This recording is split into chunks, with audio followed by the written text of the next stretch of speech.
Today is the first and the second segment of the structural instruction. The first segment, this one is Introduction to Building Codes. I will present it. You see the name here. I am the team leader for component S9 that we have talked about. The other detail that I think I probably should spend a few seconds on, the project component S9 was awarded to a joint venture of the International Code Council and Smart Development Engineering of Dhaka. SK Ghosh Associates is a wholly owned subsidiary of the International Code Council. We have been involved in the business of continuing education, particularly of structural engineers, for 23 years. These seminars are being organized and presented by SK Ghosh Associates for the joint venture. Just so that this detail is clear to everybody. So today we will do this segment first, then Dr. Rakib will come with the second module, which will be basically an overview of the 2020 Bangladesh National Building Code. This segment is a broad introduction to building codes themselves. The first question is, why building codes? All communities need building codes to protect their citizens from everyday disasters like fires, weather-related events such as floods, and structural collapse that follows deterioration over time of buildings of all kinds. So some distress to a structure or a structure even collapsing on us does not always have to deal with a natural or a man-made disaster. With time, there is decay, and that itself may cause the failure of a structure. Also, overload, intentional or accidental, can cause the collapse of a structure. So the role of the building code is supporting building safety, and this is something I would like to absolutely emphasize. It is emphasized on the next slide. Building codes serve as a means of prevention. This is to be absolutely understood. So they present a choice between an ounce of prevention today and a pound of suffering in the future. This is very, very well said. So let us take earthquake and fire. Okay, probably the two major hazards that we in Dhaka need to consider in structural design. Earthquakes cannot be prevented. Nobody can prevent an earthquake from happening if it is going to happen. But we know enough to design and build our structures to save lives in earthquakes. We also can design to minimize property damage if we so choose. Same thing with fire. Fire is not exactly a natural disaster. Much of it is man-made. Be that what it may, fires will happen. We know that. We basically cannot prevent that. Many of them are accidental fires. But we can and absolutely must design buildings such that lives are not lost in fires, so that property damage is minimized. And that's where building codes come in. If structures are built according to building codes, the design and the construction are according to building codes, then we should be able to prevent the loss of life. We should be able to minimize damage to property. If we don't do that and something happens, the cost is much, much higher. Actually, loss of life, uh, the cost is not even quantifiable. Uh, so uh, this is an ounce of prevention now rather than being sorry later. That's what building codes are all about. To basically make the point that I tried to make, uh, this is very telling statistics that were compiled by the Disaster Prevention Research Institute at the University of Kobe after the 1995 earthquake. Uh, on the x-axis are the people at this Disaster Prevention Research Institute surveyed a whole lot of buildings after the earthquakes, and the statistics are presented in this picture. The on the x-axis are the age of the structures surveyed, built before 65, between 66 and 70, between 71 and 85, and so forth. Okay, the earthquake was in 95, so the most recent is 91 onwards. On the x-axis is what percentage of structures surveyed suffered severe damage or collapse. That's in yellow. Moderate damage, that's the purple. Minor damage, that's the red. Or no damage, which is green. So you see that the oldest structures in the survey built before 1965, a high percentage, 60%, suffered severe damage or collapse. No damage at all was a very small percentage, less than 10. You go to the right, newer structures 66 to 70, the proportion of severe damage decreased, the percentage of no damage increased. You go to the right, the same trend continues. The newer structures, the percentage of collapse decreases to nothing for structures built between 81 and 85. And by the time you are talking about new structures built after 1991, there is no damage whatsoever. Okay, everything was fine after the earthquake. Why was age this significant? Because in 1971, there was a major change in the Japanese building codes, which basically introduced ductile detailing to reinforced concrete structures, introduced ductile detailing of reinforced concrete structures. The same thing happened in the United States in 1973. So in Japan, pre-1971 concrete structures are very different from post-71 concrete structures, and that is reflected in the chart. Then in 1981, they introduced, following a major earthquake, another significant change in the Japanese building code, introducing so-called two-level design. The details are not important, but ever since the 81 code went into effect, we have had basically no substantive damage to Japanese structures. Their codes are fine.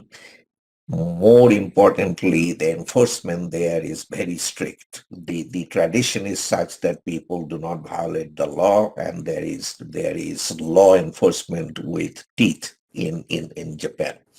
So this is the most compelling statistics I can show you to tell you how much of a role building codes can play in saving lives in earthquakes. The much more recent Japanese earthquake, March of 2011, this was a huge earthquake, moment magnitude 9.0. Bigger earthquakes maybe can happen, maybe cannot happen.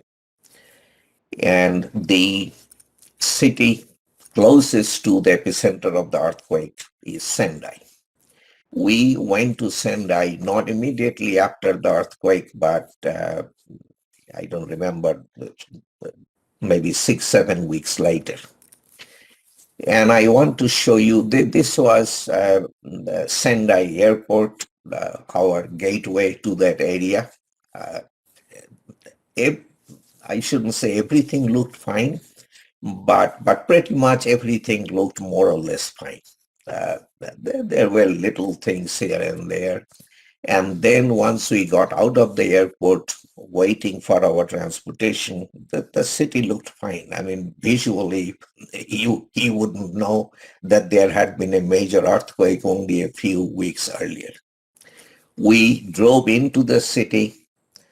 There was literally nothing to be seen. Magnitude 9.0, I was afraid that it would be a disaster. There was literally nothing to be seen. I'm not saying there was no damage, but somebody had to point out where you would find damage. And the damage was invariably to older buildings. So on somebody's tip, we went to Tohoku University, which is very close to the city of Sendai. It is part of the city. This is one of the older buildings on the university campus. And you see that things have happened. You look at this beam here, you look at this beam here, you look at this beam here. But worse things happened in other parts of the same building. This was a sprawling building that was in the center. There were two wings to the two sides. And you look at the columns. This one, that one, that one. This is an older building. The columns do not have transverse reinforcement that we absolutely always provide these days. And and as a result, you see what you see. This is very, very common after every earthquake. More failure of columns. This is shear compression failure. Same thing here, same thing here. So older buildings did suffer damage. Newer buildings, basically no damage to be found. The problem in this earthquake was not the earthquake itself, but the tsunami that was generated by the earthquake. This is the part of the coastline. This is the village of Wanagawa that is within the red box that's in the coastal area. Uh, and this is what you saw. Uh, the vivid result of the tsunami totally wiped out entire communities. This was a very typical scene. Concrete buildings typically stood, but skeletons of buildings, I shouldn't say buildings. People's possessions were all over. Children's shoes, photographs, clothes. It's just a tragedy of a magnitude that I cannot even describe. Okay. Now, tsunamis are caused by earthquakes, but tsunami resistant design is different from earthquake resistant design. And that is not something I will go into today, but I do want to emphasize that in the huge 9.0 earthquake in Sendai, close to the epicenter, there was structural damage only to older buildings. Absolutely nothing to be seen by way of damage in newer buildings. Coming from earthquakes to fire, in Chowk Bazar, this is something you are familiar with. The fire that's 2019, very recent. This is something I want to emphasize. So this is what happened in summary. A fire started as a result of a road accident between a pickup van and a private car. After the collision, a gas cylinder stored in the private car exploded. The first place the flames hit was a chemical warehouse on the ground floor of a 5-story building, and the flames then quickly spread through four other buildings, including a community center where a wedding party was on. The fire left at least 80 people dead and 50 others injured. So, the bottom line, a chemical warehouse on the ground floor of a five-story building where people lived. Just imagine. This is not allowed by any code. This is not allowed by common sense. This should have been caught if there were any kind of code enforcement. And the result is tragedy. So this is not allowed by the Bangladesh Building Code for sure. There was no enforcement of the code, and the result is tragic. The more recent fire, Farooq Rupan Tower, Bonani, 28th of March of 2019. You have seen this and a whole lot of other pictures. This is the story, very briefly. The tower, which was built before 2006 when there was no code, did not have a single fire protected staircase. And the main staircase was filled with choking smoke.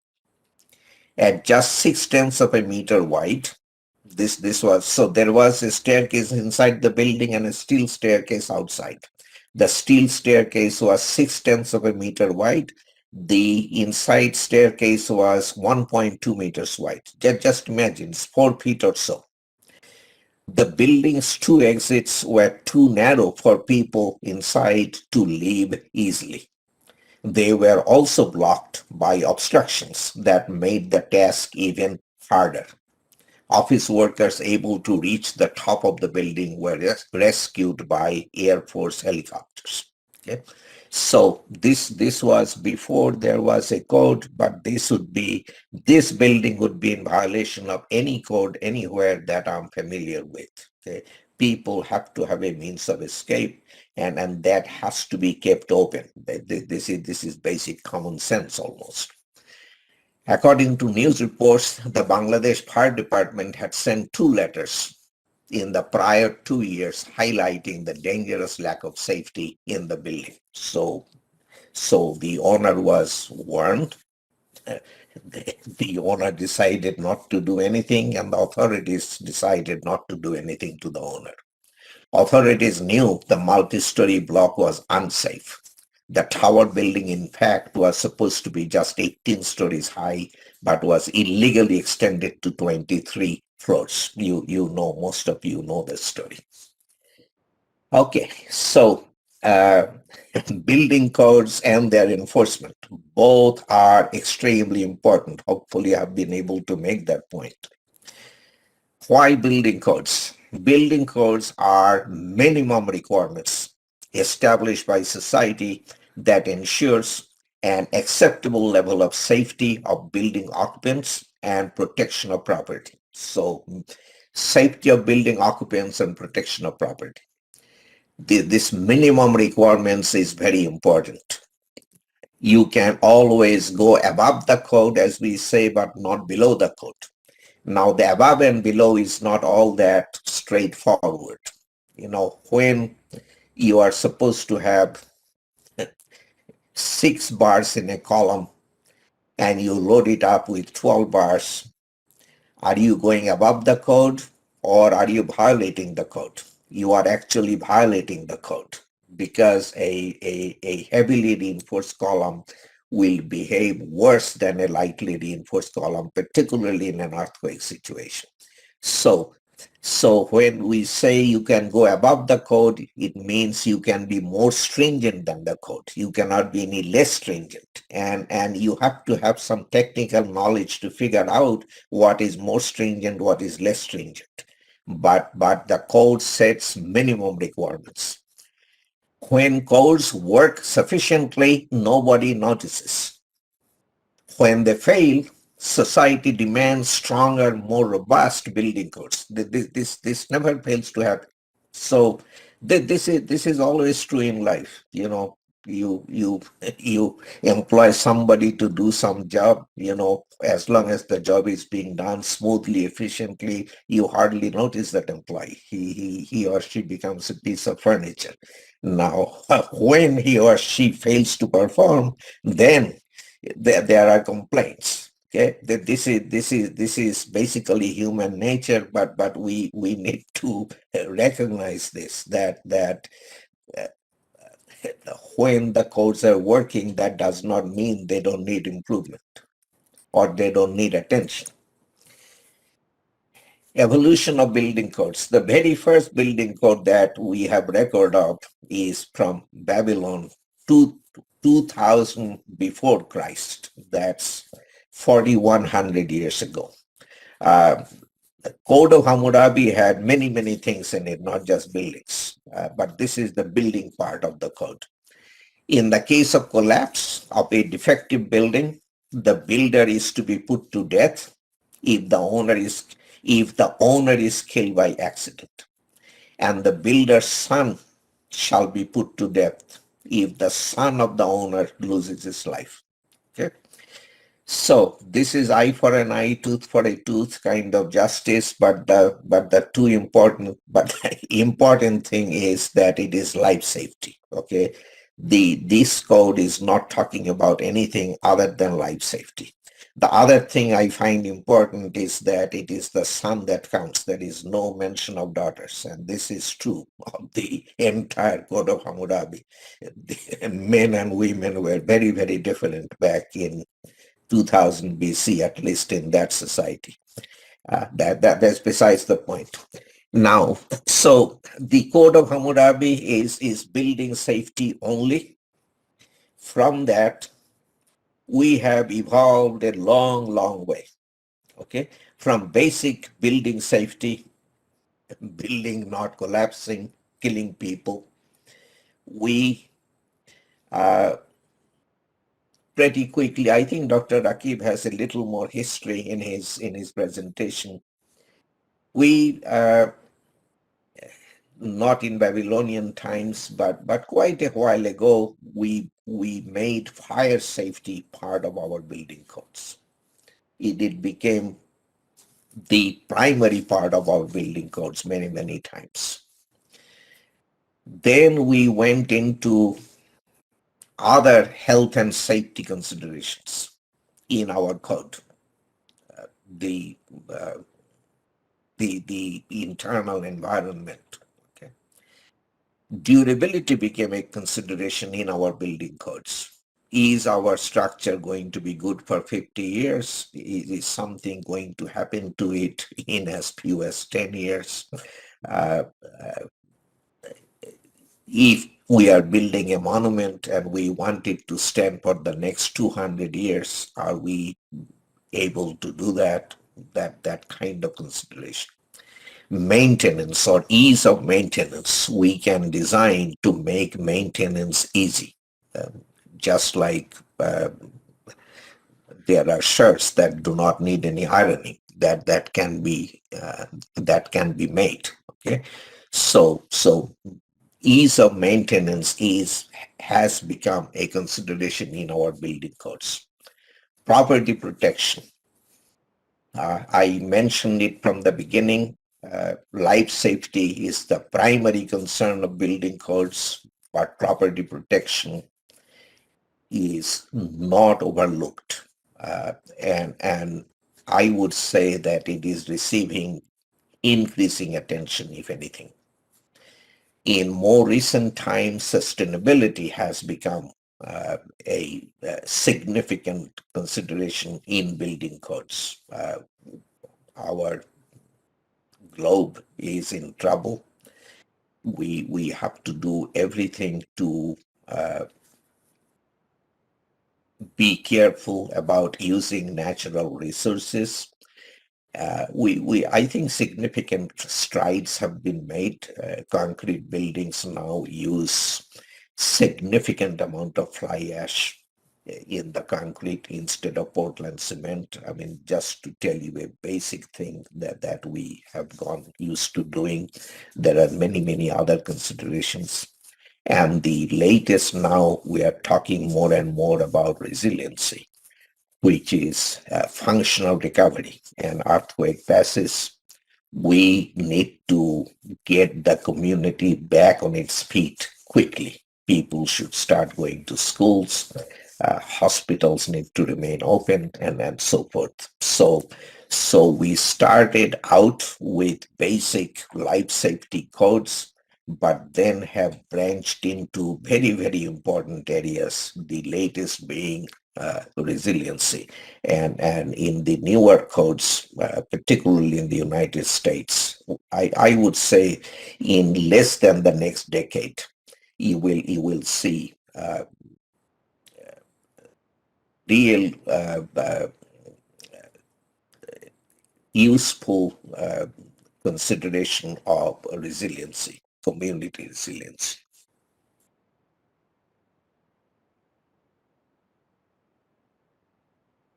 So the what I was saying with the last slide is today the role of building codes is more holistic and they have a greater impact on communities beyond that of safety of the building occupants.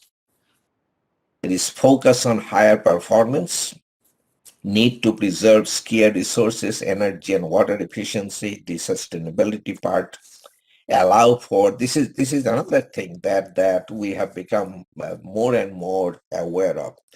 We have to allow for innovation in building design, materials, systems, and methods. Otherwise, we'll remain stagnant, and that leads to death. So, it is every building code I'm familiar with allows solutions that are not specifically provided for in the code. How you implement those other solutions is regulated in different ways, but this is very, very important to allow innovation in building design, in materials, in structural systems, and in methods of construction. Along the same line, more holistic building codes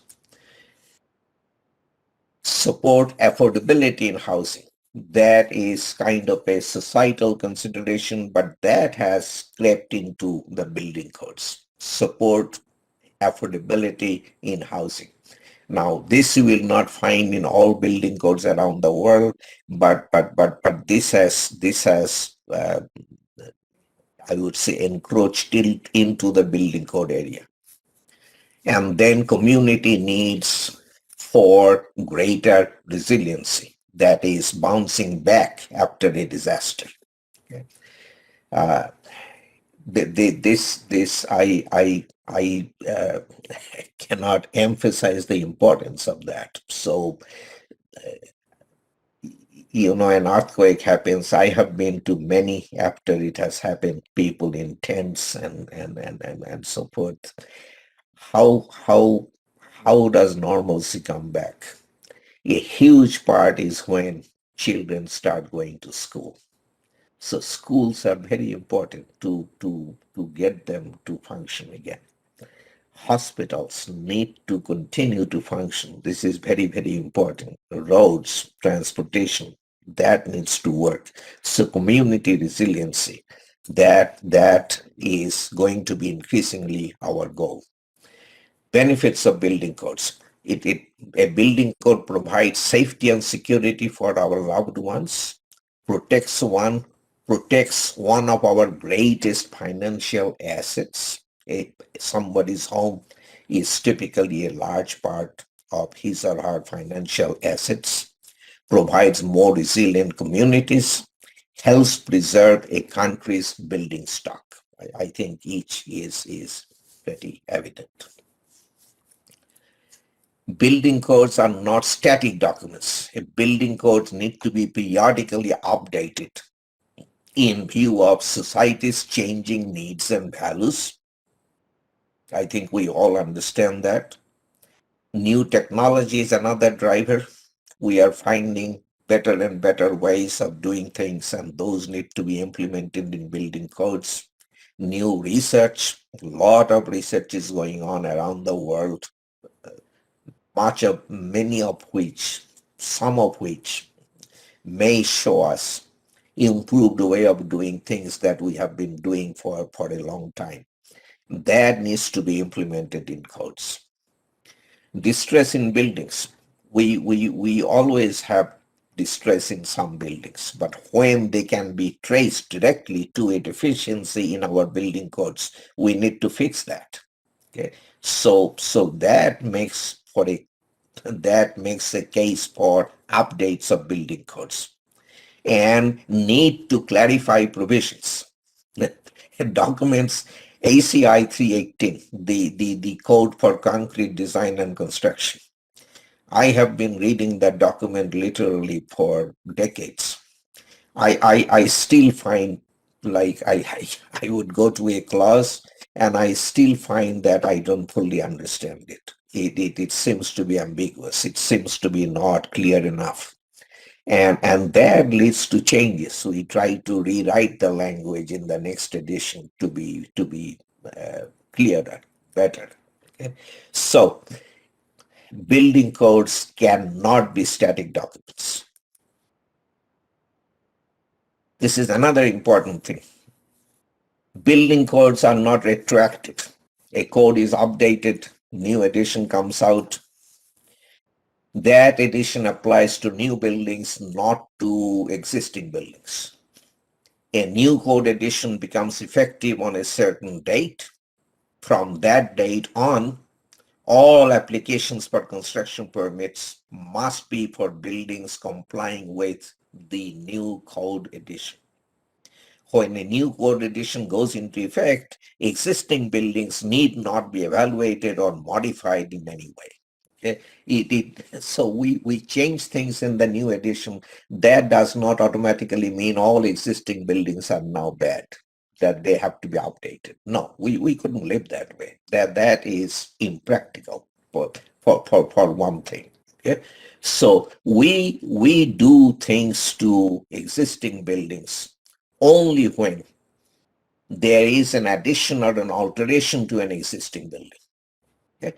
And then whether we update the old building with alteration or addition to a new code depends upon the extent of the alteration or the addition. If the addition or the alteration is relatively minor, the alteration or the addition must comply with the new code. If the alteration or the addition is extensive, then the building, including the addition or alteration, must comply with the new code. That's typically the way a society handles it. Okay, but a new code does not retroactively apply to existing buildings.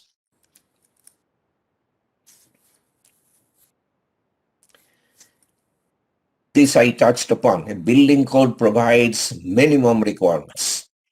A designer may and indeed should go above or beyond the code.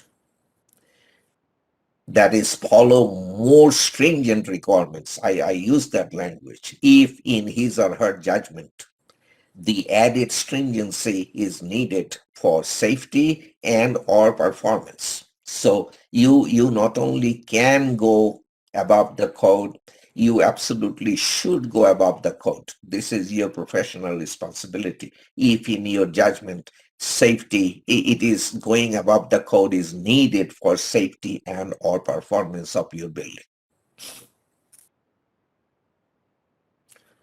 So this is the point I was trying to make. Okay, more stringent does not mean more. An over-reinforced concrete member performs much worse than an under-reinforced member in an overload situation. The over-reinforced member tends to fail explosively and without warning. This doesn't take an earthquake. Okay? Under gravity load, that is true. The above is particularly important in seismic design. Structural steel and reinforcing steel strength must not be more than specified. That will get you into trouble. A structural member must not contain more reinforcement than required by design. Those are extremely important things to remember. Okay, you cannot use higher strength reinforcement when normal strength is specified, not without re-examining your design and adjusting things. Okay, going beyond the building code to its implementation and enforcement. This is our project, implementation and enforcement of the 2020 edition of the Bangladesh National Building Code. Are those the same, implementation and enforcement? Are they interchangeable words? And I have made the point from the beginning that that is not the case. Implementation is the act of putting something into effect.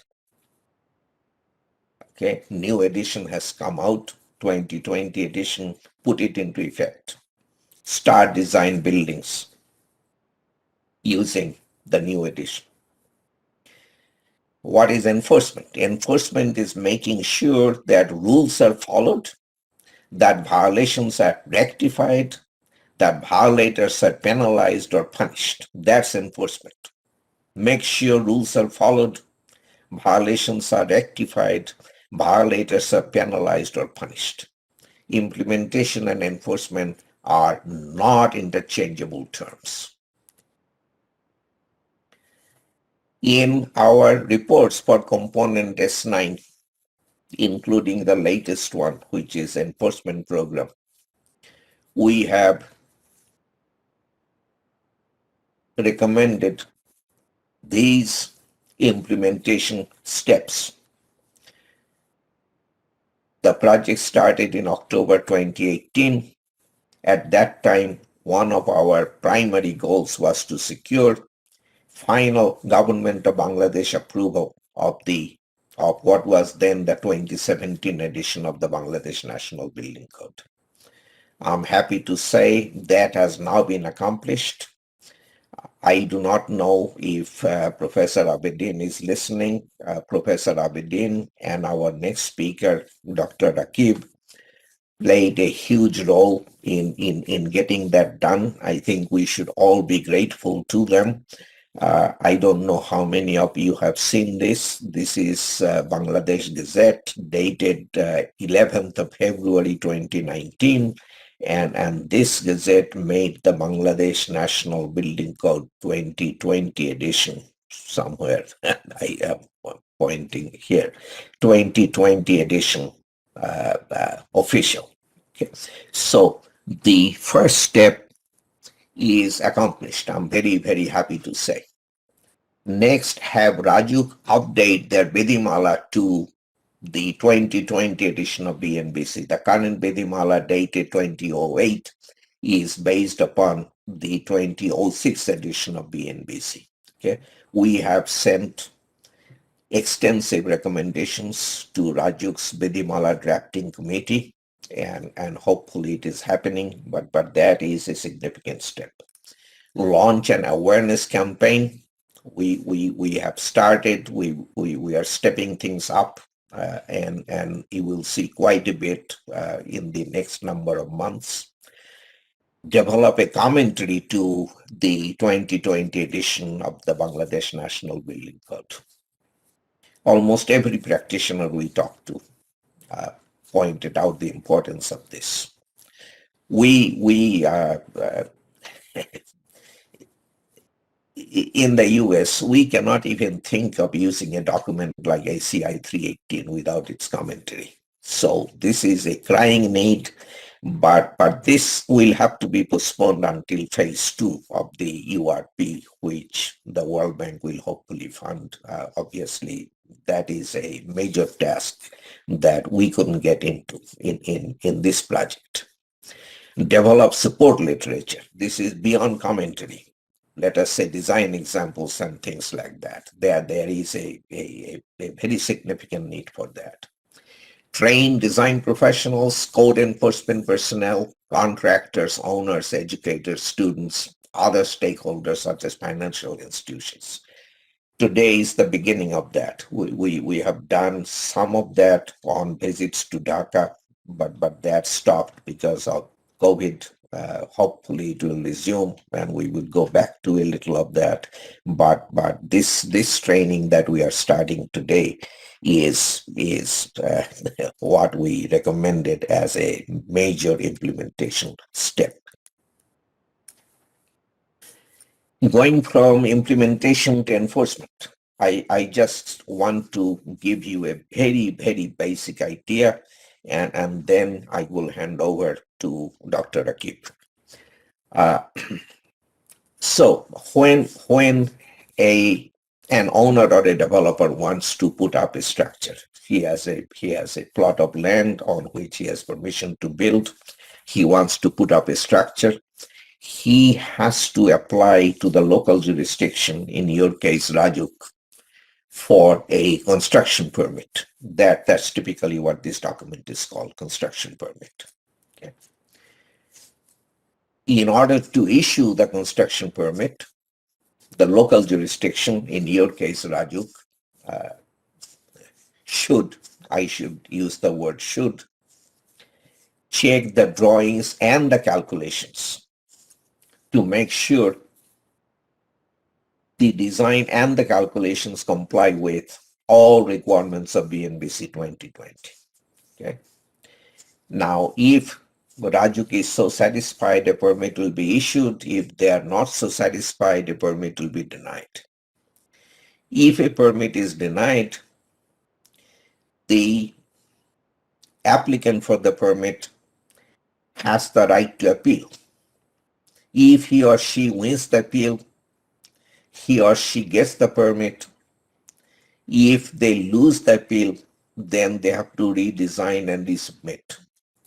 The applicant obviously may choose to skip the appeal, and when a permit is denied, they may decide to redesign and resubmit. So one way or the other, until the jurisdiction is satisfied that there is no code violation, a construction permit shall not be issued, and without a construction permit, if there is any kind of enforcement, the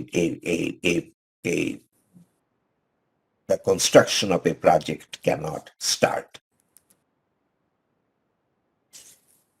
We carried out extensive stakeholder interviews, consultations, etc. as part of our project. We found that there is no fire safety plan review for residential buildings up to 6 stories in height. So these are apartment buildings up to 6 stories in height, where hundreds of people sleep at night. No fire safety review for residential buildings up to 6 stories in height, not even indirect requirement to meet Bnbc fire safety requirements. This was a gaping hole that we strongly felt had to be plugged. So when we talk about checking plans and calculations, it is the structural part, the fire and life safety part of the code. Those have to be complied with. Also, building services, mechanical, electrical, plumbing parts of the code, those have to be complied with. So construction starts, construction proceeds. Once it is done, before the owner can occupy the building, he or she has to have a certificate of occupancy certificate. Yeah. Now, occupancy certificate will not be issued by a jurisdiction unless they are satisfied that all inspections have been carried out as required by the applicable code. So a construction permit is not issued unless design and drawings are according to code.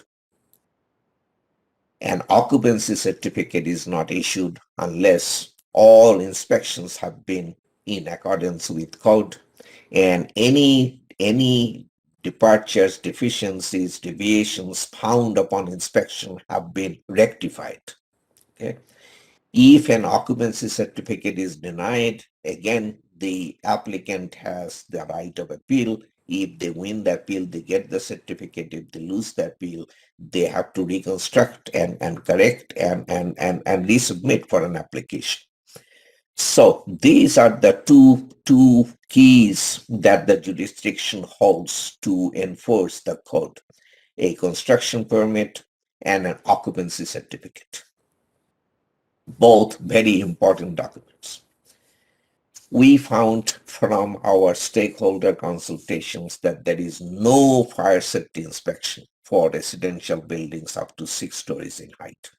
For taller buildings, Bangladesh Fire Safety and Civil Defense has inspections, but shorter buildings, no inspection. And that needs to be corrected. Okay. So that's as far as I plan to go. I plan to take an hour. I'm basically on time. The next speaker will provide you with an introduction to the Bangladesh National Building Code New Edition. All of you obviously know Dr. Rakib Hassan. One of the great privileges of my long professional life has been that I have had the opportunity to work with some of the best in our field. And I can assure you that Dr. Rakib is among the best, and it's a privilege to have him as part of our team. And I'm sure you will enjoy hearing from him. He and I will share much of the structural instruction in the upcoming weeks. Okay. With that, Professor Rakib, I will. It will take a minute or so to switch, but we will switch. You will hear from him. And at the end of his presentation, we will take questions. Thank you. Thank you, Dr. Ghosh. Okay, good evening, everybody. I'm Rakib Hassan. I'm Professor of Civil Engineering at BUET. This is a great privilege for me to get the opportunity to address such a huge audience of engineers. I'll present just an overview of Bangladesh National Building Code 2020. Actually, I was involved in the updating of Bnbc as the coordinator of the team, consulting team. So I got the chance to look through different chapters of the code during the updating process. So today's presentation will be just an overview. This will be more like a tour of the table of contents of the code. So you may wonder, why do you need an overview like this? What we felt that the engineers, they're more or less familiar with the code, but structural engineers only consult with the structural engineering chapters, electrical engineers consult the electrical engineering chapters, like that. But I think it is always good to have an overall understanding of the code, so that when people talk about different topics, you can have an understanding, a concept that from which part the discussion is on. So that's why we'll present the overview at the very beginning, at the first day of this entire training program. Dr. Ghosh has already mentioned about this new version of the code. It was officially gazetted in February 11, 2021, but as you can see that in part 1, chapter 1, first title and commencement, it is supposed to be called Bnbc 2020. So that's why we'll call it Bnbc 2020. This is a huge code. Before going to the structure of the code, let's have a look at the history of our building code, Bnbc. Actually, I think most of you know that Bnbc was first drafted in 1993, uh, but it was not an official document. It was a draft version. If anyone could opt, could follow the BNBC, but it was not compulsory. But in 2006, it was made compulsory through an SRO, statutory regulatory order. So it became a regulation. At the same year, uh, actually simultaneously, our Building Construction Act, BC Act, which was enacted in 1952, was amended to have BNBC as a regulation in the legal framework.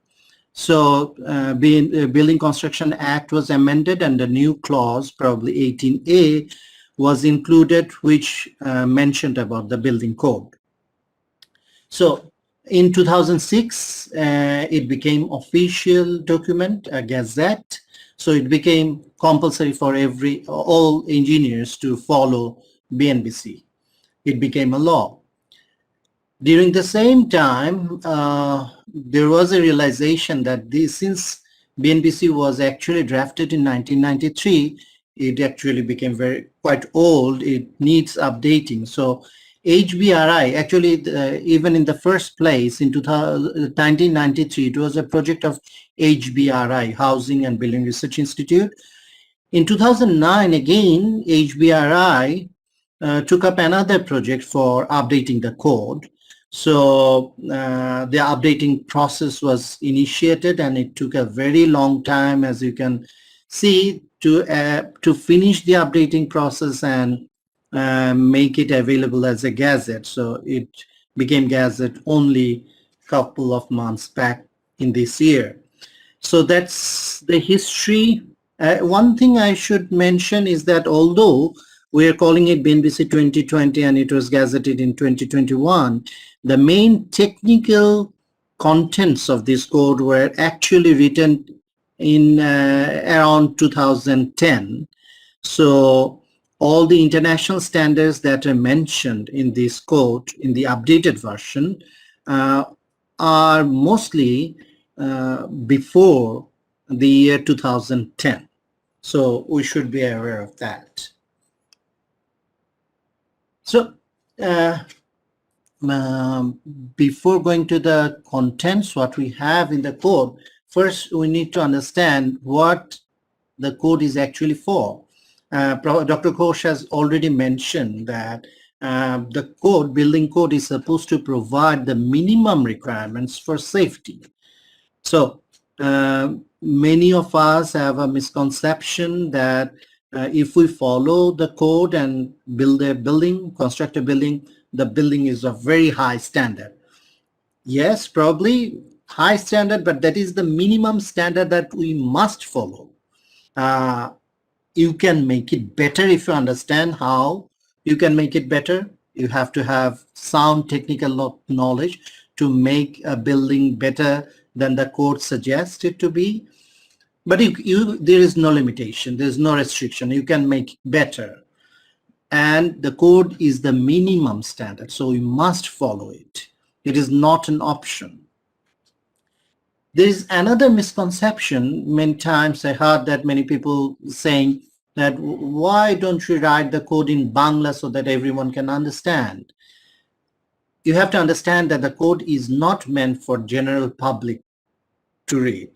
It is actually only for the professionals who will be involved in design, construction, maintenance, supervision, in professional activities related to a building. So there are many thousands of equations, diagrams, which is impossible for a general public who doesn't have any background in technical knowledge. For him or her, it is impossible to follow the code. So the code is written only for the professionals. But there are some clauses which are relevant for general public, particularly building owners. So we'll mention some of those clauses, but those are very specific clauses. We can make only those clauses probably in Bangla and circulate, but that's a different issue. The code is mainly for the professionals. Then what is the definition of building? We are discussing building code, but what is a building? According to the code, any permanent or semi-permanent structure which is constructed or erected for human habitation or for any other purpose and includes but not limited to the foundation, plinth, walls, floors, roofs, stairs, chimneys, fixed platform, veranda, balcony, cornice, projection, extensions, annexes, etc. So actually everything. So what is important here to me is the foundation part. Building, if we can make a temporary structure without a foundation, and that will not make it a building.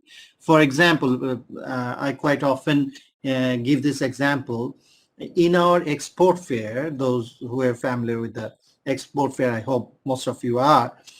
In our export fair, we usually have a lot of stalls where the business people show their products in those stalls. So some of the stalls are 2-story, 3-story, but do they make those stalls buildings? No, because those stalls do not have foundation. So this is important. A building has to have a foundation, which make it permanent or semi-permanent structure. And everything related to building comes within the fold of the definition of a building. We'll also include the sanitary, plumbing, electrical, heating, ventilation, air conditioning, appurtenances, and all other building service installations which are constructed or erected as an integral part of a building. So, yeah, everything related to a building, all the fixtures, appurtenances, everything. So that's it. That's the definition of building. Now we come to the structure of Bnbc with very big fonts. I have written here volume 1, volume 2, volume 3. Why? But unfortunately now the version you can access, the gazetted version, that is a 5,000 5,042 page document. But in this gazetted version, I didn't find mention of volumes, volume 1, 2, 3.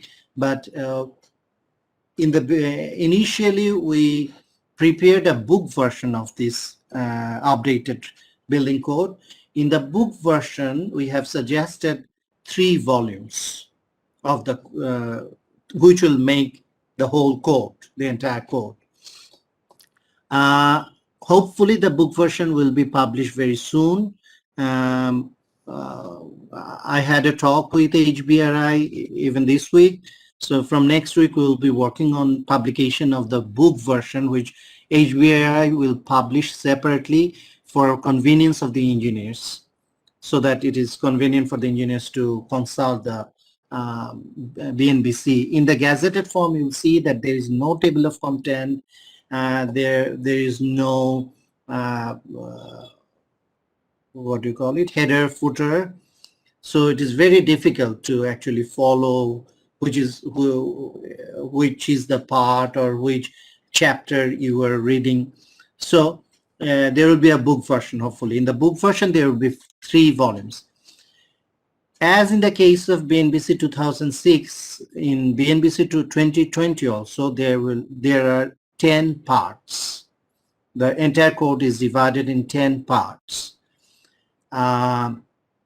Because this is actually mentioned in the BC Act, Building Construction Act, that what should be there in the building code. It is exactly these 10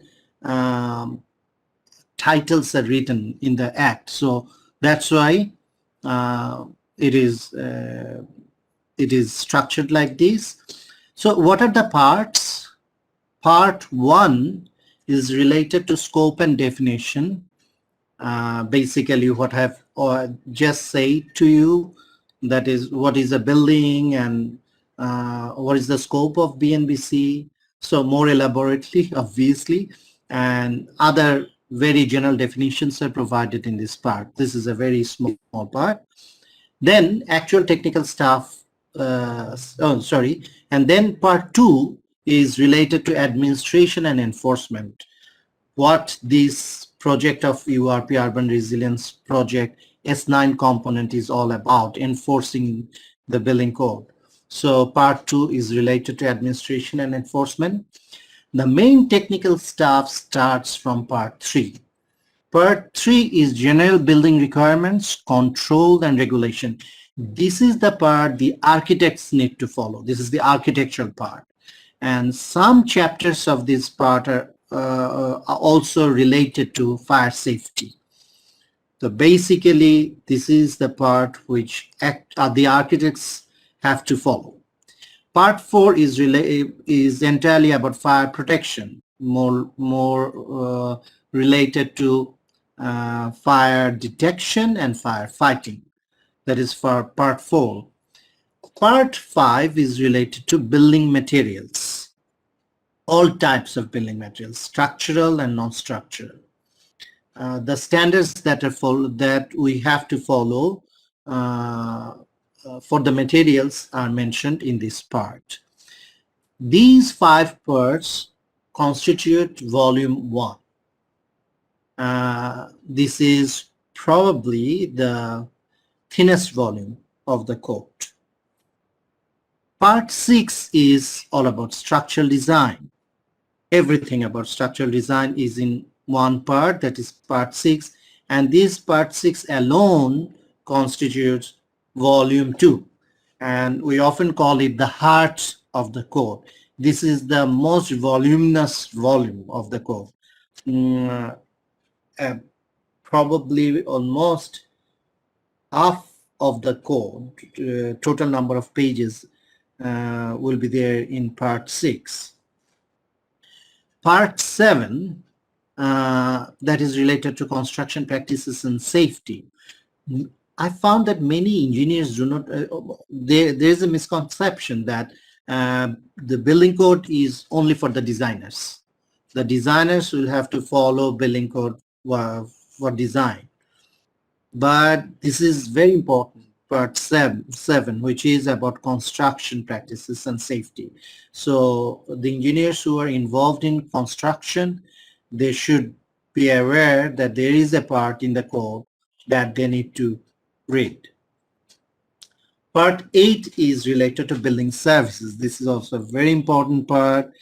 Everything related to electrical services, mechanical services like heating, ventilation, air conditioning, lifts, or acoustics, that is sound related things, or plumbing, water supply, drainage, gas supply. These are all the building services are included in part 8. Part 9 is a very small part. This is related to addition, alteration to, and change of use of existing buildings. This is the only part that talks about existing buildings. There is some mention probably in part 6 too, very regarding load test or something like that, but mostly the entire code is for new construction, for new buildings to be constructed. Part 9 is for existing building. If we want to make any change in the existing building, what should be the administrative procedures that we should follow? It is more related to that, part 9. There is some interesting updating in this part. We may discuss about that a little. Part 10 is related to sign. This is the smallest part. Part 10 is related to signs and outdoor display, all types of signs like exit sign or entry sign or uh, the signs that you use for construction. This is all about related to signs and displays. This is a small part. And from part 7 to part 10, that is included in volume 3. So there will be 3 volumes. Now, you may ask, why 3 volumes? The previous code was in only 1 volume, and that was convenient. Yes, but the volume, if you remember, the volume of the previous version, that was quite heavy, but still that was manageable. You could take it from one place to one table to another, but that is going to be more than 2 times in volume, this new code. So it will be really difficult to manage as a single volume. That's why it will be in the book format. It will be published in 3 volumes. So I spent a lot of time on that. Okay, now, as I said, I will go through the table of contents of all these parts. I won't go into the technical details, but only for part 2, administration and enforcement, I will try to touch upon some important things because these matters are important for you to know, and these will not be covered in any other sessions of this training program. That's why I'll touch upon them a little bit. Part 2 is administration and enforcement. This part has got 3 chapters. The first chapter is purpose and applicability. Second chapter is on establishment of authority, etc. You may wonder why the title of this chapter is like this. Actually, the proposed title was different, but the Ministry of Law, they made the title like this. I don't know, they must have some reasons for that, but these 2 chapters, chapter 1 and chapter 2, even in the book format, will be completely like a legal document. Each of the clauses will be numbered, even in the book format, because Ministry of Law thought that these 2 are like law. So, and all other chapters in the book format will be formatted consistently, but these 2 chapters will be numbered, like each clause will be numbered. Now, I want to talk about the second chapter, establishment of authority, etc. As you all know, and Dr. Ghosh has already mentioned, that the main problem with our code was enforcement. There was the code, but there was no enforcement whatsoever. So why was that so? Why wasn't there any enforcement? Because, most probably because there was no enforcing authority who had the authority to enforce the code. If you see the previous version of the code, there was mention of the authority, but that mention was quite vague. There's not a clear-cut mention who the actual authority was. But this time, and the idea last time was more decentralized. So that was a problem. Which jurisdiction will be under which authority, that was not clear. At least in the code, that was not clear. This time, to overcome that problem, it is proposed in the code that there will be, it is being proposed, a Bangladesh Building Regulatory Authority, BBRA, an authority. The proposed responsibilities of this authority will be quite broad, but most important responsibility of this authority is enforcement of the building code. So we can hope that in near future there will be an authority will take this responsibility on their shoulder. But don't take this granted, that just because the code has been gazetted doesn't mean that the authority will be established automatically. There has to be a new act, law, for establishment of the authority. So we'll have to wait a bit longer to have this authority in reality. The idea is that the authority will not be a very big organization. The authority will consist of 5 members, only 5 members. The code mentions what should be the qualifications of the members, but the actual activities of these authority will be conducted through some other organizations. We'll see that. The most important role will be played by building officials. Now, who are the building officials? Actually, presently, the Rajuk officers whom we know as authorized officers, they play the role of building officials. They are synonymous. Building official, as mentioned in the building code, is synonymous to authorized officer, as mentioned in the Imarat Nirman Vidhimala. So take them as synonyms. So the authority shall designate specific geographical jurisdiction as the office of the building official. So you can then question that, then what will happen to the authorized officers of Raju? Will they go under these Bbra? We'll answer that soon. The building official shall exercise through a building construction committee. BC committee, as you know, Rajuk has BC committees, and the other KDA, RDA, and CDA, they all have BC committees. So that concept is there. The BC committee will be there.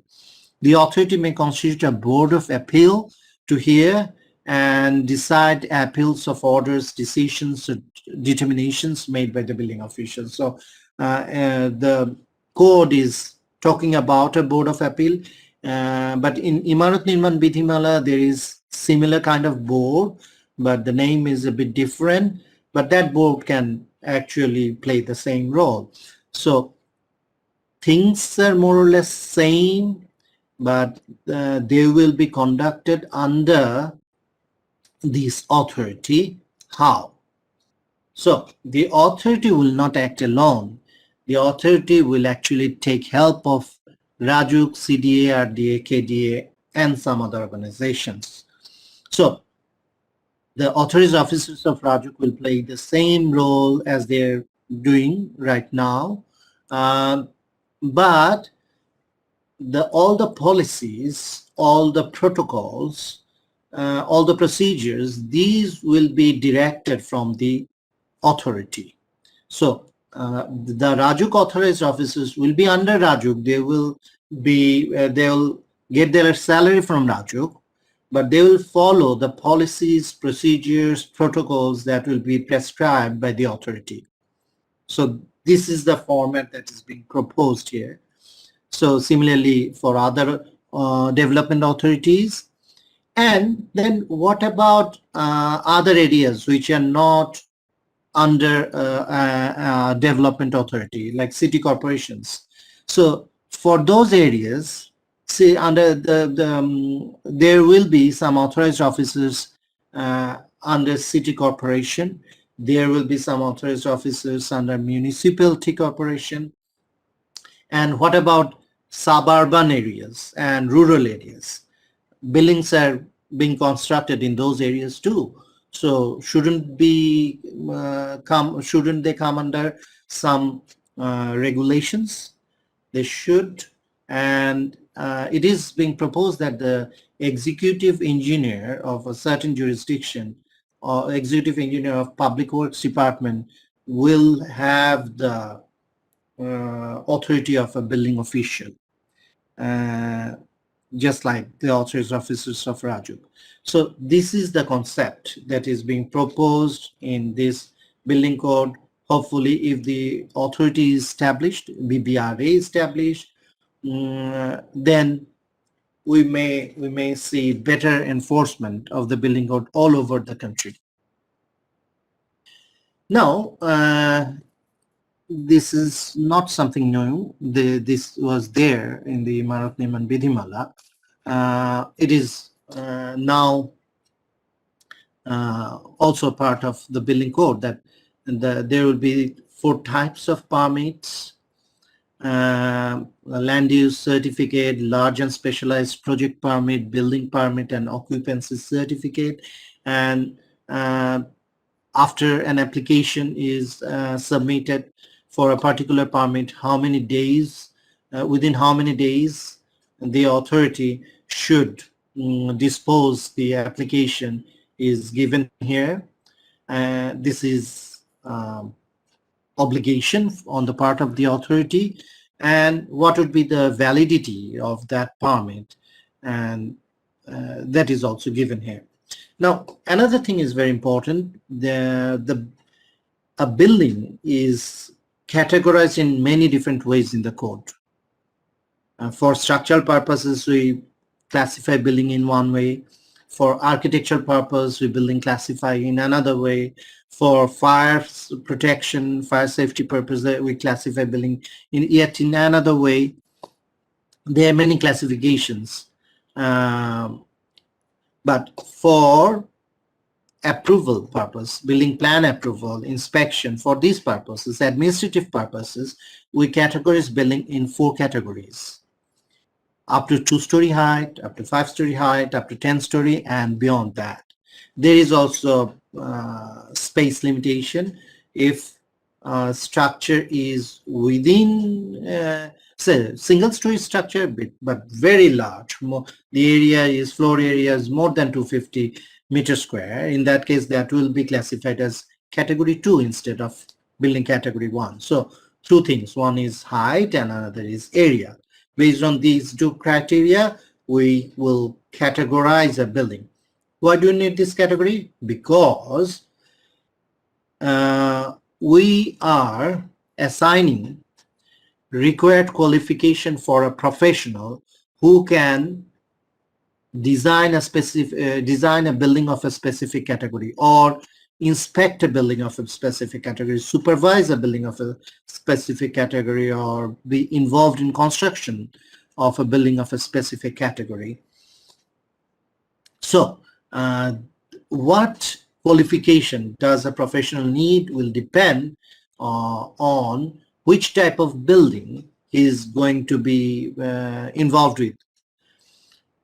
This is a very small version of a big table. If you are interested, you can consult the table. I don't remember the number, but that is in part 2, chapter 3 of Bnbc. There is a table where what should be the qualification of a professional is written.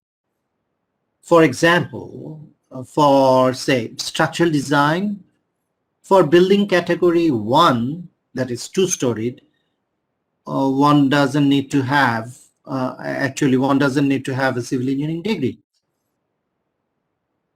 Not applicable. I mean, one must have a civil engineering degree, sorry. One doesn't need to have specific years of experience. For category 2 type building, one has to have at least 2 years of experience, a relevant experience. So how can he have an experience? He can work as an apprentice with some other senior engineer and can have experience. So after having 2 years of experience, he can actually sign a structural design 2-story building. Then for category 3, he has to have a minimum of 4 years of experience.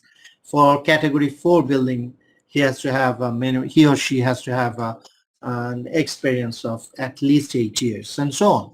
For other purposes, the qualifications are given here. So this is an important table. Imarat Nirman Vidhimala had this kind of table also, but this is an updated one.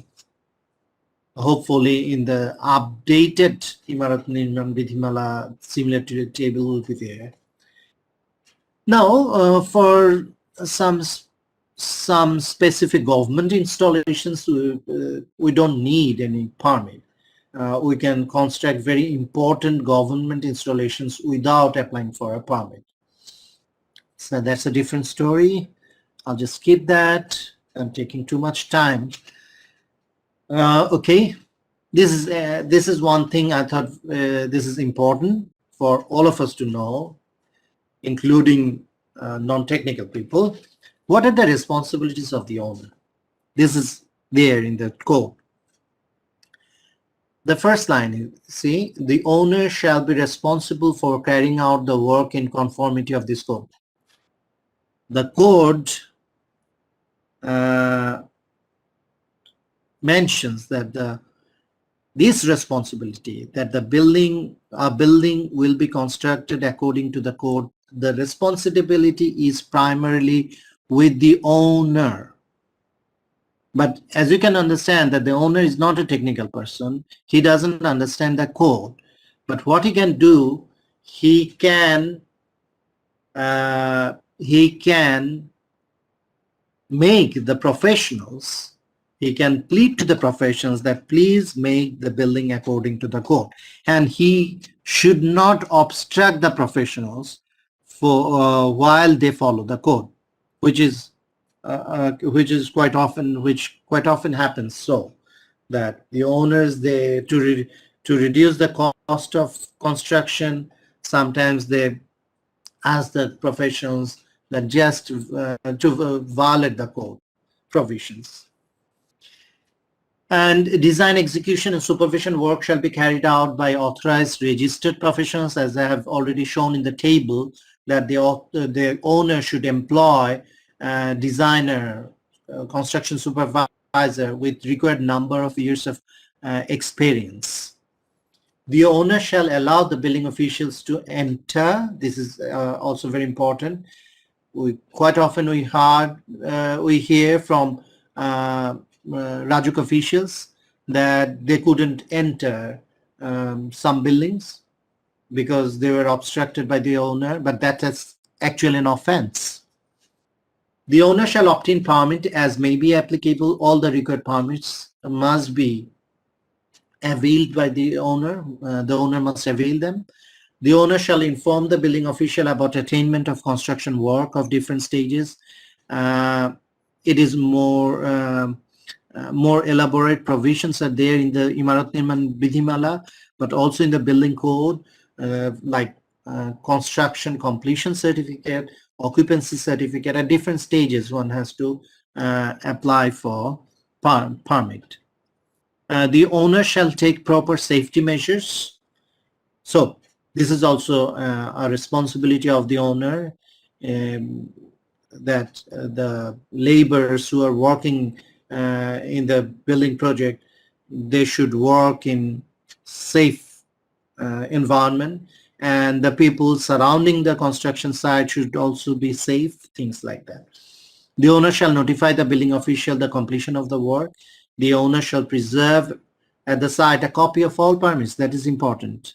All permits should be preserved at the site, so that whenever law enforcing people, particularly Bnbc enforcing people, ask for the permits, the owners can show them. Where the live loads exceed 2.4 kilonewton per meter square, design live loads shall be conspicuously posted. So this is more relevant for industrial structures where the heavy live loads, the allowable load should be posted on the wall. So that is a responsibility of the owner. Okay.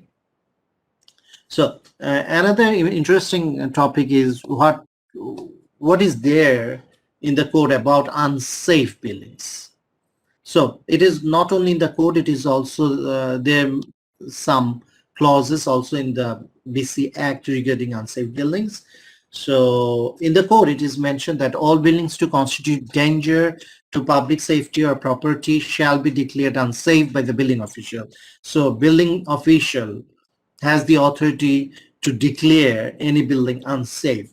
In case the owner fails, neglects, or refuses to carry out the repair or improvement of an unsafe building, the building official shall cause the danger to be removed. So he can rectify the problem either by demolition or repair, the cost of which shall be borne by the owner. So after repairing or demolishing the unsafe part, the cost will be reimbursed by the owner. If the building official considers that an unsafe building constitutes imminent danger, the building official shall at once cause such building to be rendered safe or removed. So the building official has the authority to remove an entire building. So, but be careful.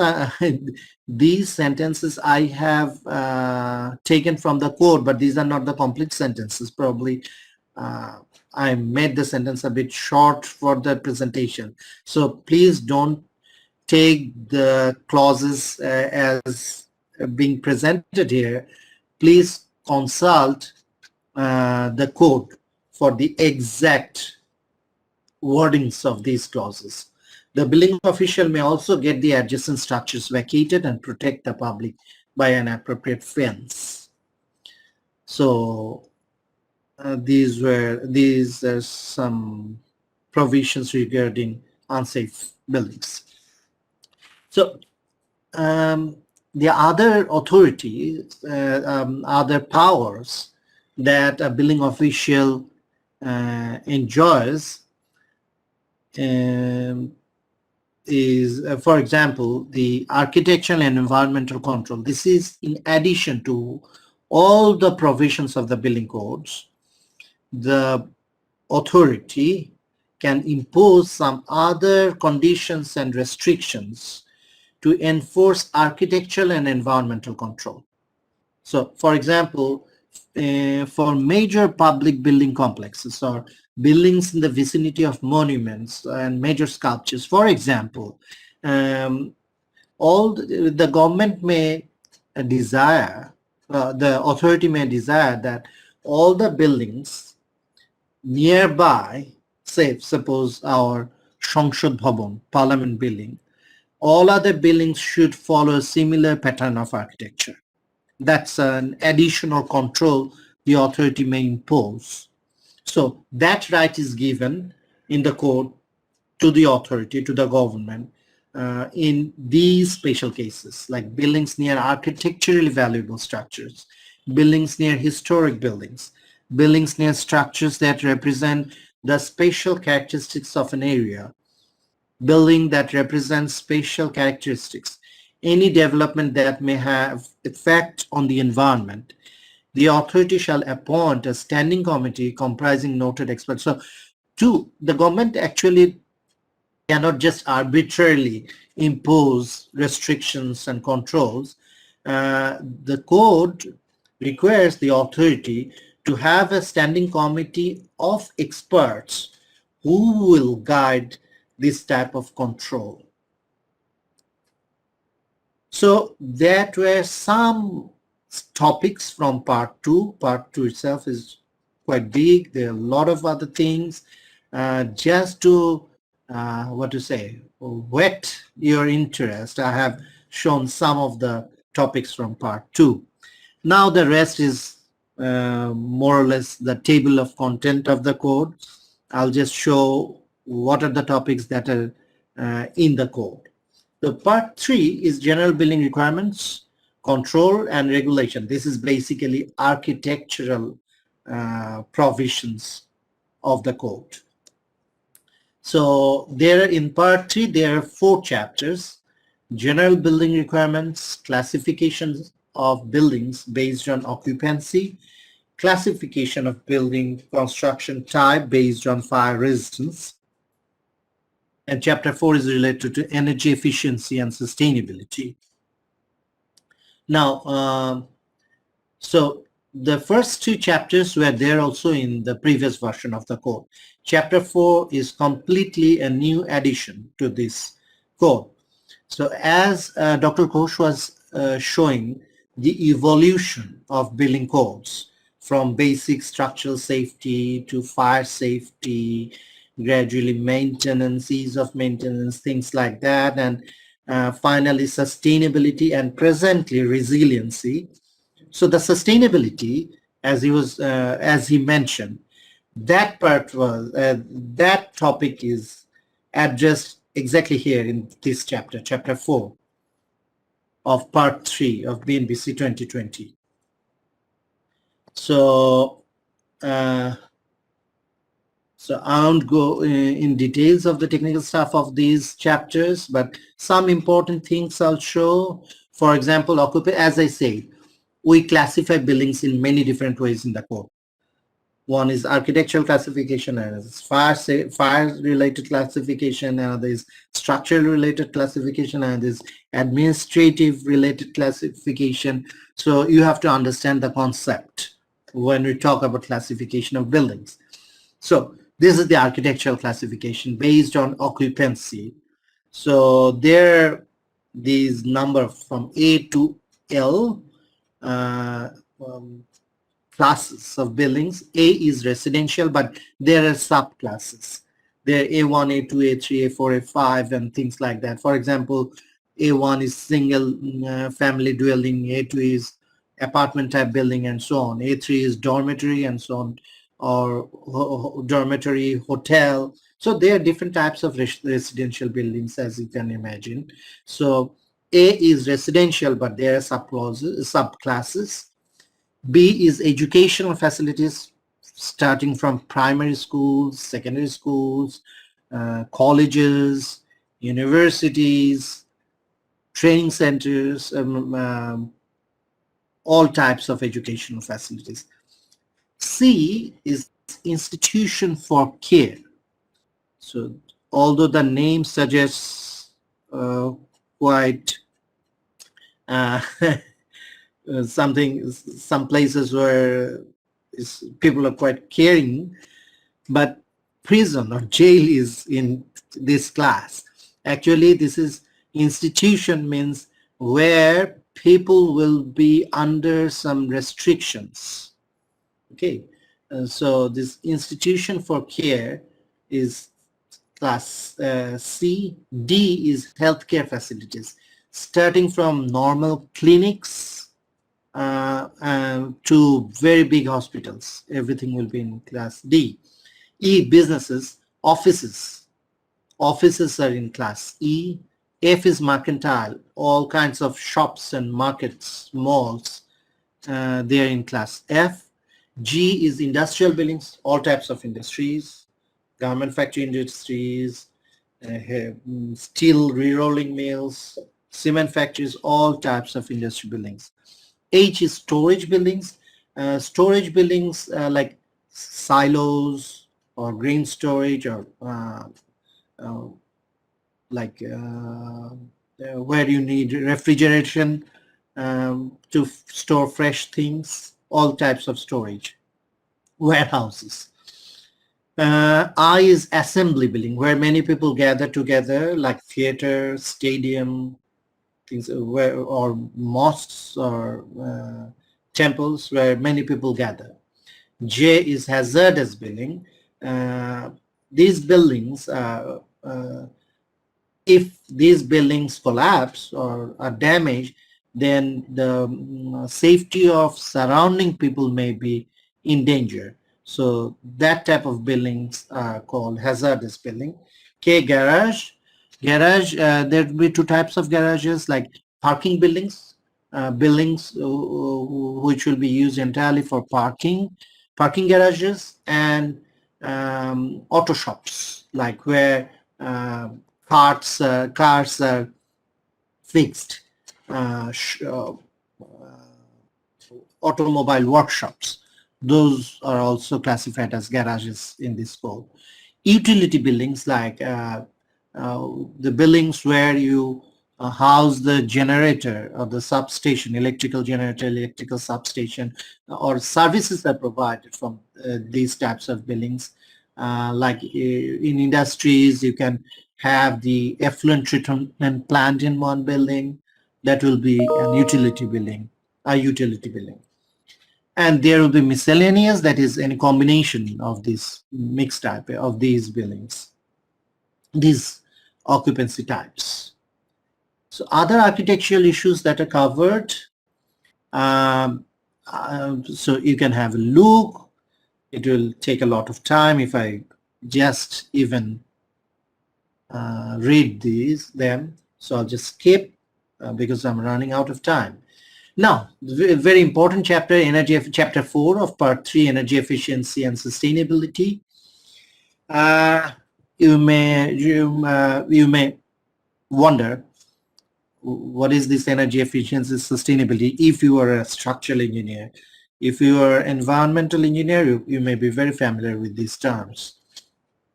Sustainability refers to the concept that the resources that is there on Earth, those are not depleted, or we just don't consume everything and leave the earth without resources for our next generation. So that is basically what sustainability is all about, that so that the earth retains its resourcefulness. So one particular problem the whole global community is facing is global warming and climate change. Because of global warming and climate change, the sustainability is in danger. The reason for global warming and climate change is basically we are using things like fossil fuel, we are burning petrols, we are burning these petroleums and other things. So that gives a lot of carbon dioxide in air, in the atmosphere, which is causing the global warming. Now, for everything, like for in a building, whenever we switch on any electrical appliance like fan, air conditioning, light, we are using electricity. But where this electricity is coming from? This electricity is coming from the generators, and the generators are using fossil fuels in one way or another. They are using either gas, LNG, or diesel. So we are actually, whenever we are using energy, we are actually burning fossil fuel, which is going to the atmosphere and causing the global warming and this climate change. So to reduce this problem, we have to be efficient in consuming energy. So that we use less amount of electricity, less amount of water, so that we can preserve the energy. So for that, there is another term that is quite often used, is green building, that is energy efficient building. So green building, the concept of green building is here in this chapter, chapter 4. So the scope is building concepts having a positive environmental impact and encourage sustainable construction practices, allowing efficiency and conservation of energy, water, and building materials, and to promote resource efficiency. So that is the whole purpose of this chapter. Now, there are 4 ways are there. One is site sustainability, like site sustainability is related to like maximum ground coverage. What amount of ground we should cover with concrete, and what amount of ground should be left green so that rainfall can percolate through the ground. That type of provisions are there in the site sustainability part. Building envelope, what should be the shape of a building. Should it be a square one or a rectangular one or circular one? And which direction should it face? Things like that. Based on these, actually, the amount of air conditioning or amount of heating we need, that depends on this. So building envelope is important to minimize the energy requirement. Energy efficient building systems like electrical systems, mechanical systems, how there are different energy efficient systems. Um like there are sensors which can detect movement of people. So if there are people, then suppose the light can be switched on. If there is no people, that can be automatically switched off. Just an example. Or a daylight sensing sensor. When there is already daylight, there is no point of having artificial light on. So using that kind of sensors. So that energy efficient building systems, provisions related to that are in this chapter. Internal water management. So water, the amount of water we use, actually we don't need that much of water. We sometimes waste water. So how to minimize that, and how we can recycle used water for different purposes to reduce the amount of water we are using. So these things are discussed in this chapter. This is a new edition. Fire protection. This is very important chapter. A lot of things are there. There are 5 chapters this time. General provisions, precautionary requirements, means of egress, equipment and inbuilt facilities standards, specific requirements for fire detection and extinguishing system. A lot of things. And they will be presented by Professor Hilali in this training program. So I'm going to the detail, but one thing I want to touch, I couldn't restrict myself. I will touch upon only one thing, although I'm not qualified for that. The concept of means of egress. Oh, no, not only one thing. This is classification types of construction based on fire rating. I won't go into the detail of that, but this one I want to I can't resist my temptation to address this. Means of egress. I think this should be a general knowledge. What is a means of egress? We know about fire escape. We understand usually by fire escape that the additional stair or additional stair by which we can exit a building. But actually a means of egress should have some more components with it. A means of egress is an evacuation system with the provisions of re-entry for rescuers and firefighters. So means of egress doesn't only about exit. Firefighters and rescuers should be able to re-entry into the building, where a continuous and unobstructed way of exit travel shall be provided from any point within a building to a designated area of refuge. So this part we understand that there should be an unobstructed way to the fire escape, but the fire escape cannot end like in the basement. The fire escape must exit to a designated area of refuge where people can go out of the building and be safe for allowable delayed evacuation, so that from there they can be evacuated, and ended up with the exit termination by reaching a street abutting building or plot or a safe area which is open to air and designated assemblies for evacuees, etc. So I found it quite interesting. That's why I mentioned, although I'm not qualified to discuss anything about fire. The next part is related to building materials. So in this part, there are 2 chapters. 1 is very short. Chapter 1, scope and definitions. There are some definitions in that chapter. Chapter 2 is the main thing. Building materials. All types of structural and non-structural materials are mentioned there. Not only mentioned, the standards that have to be met, satisfied for a particular purpose. Like if there's a construction material, so what standards should that material satisfy? Like for many materials, we have BDS, Bangladesh standards, like cement, like steel, rebar. We have BDS standards, although adopted from either ISO or EN, but we do have BDS standards.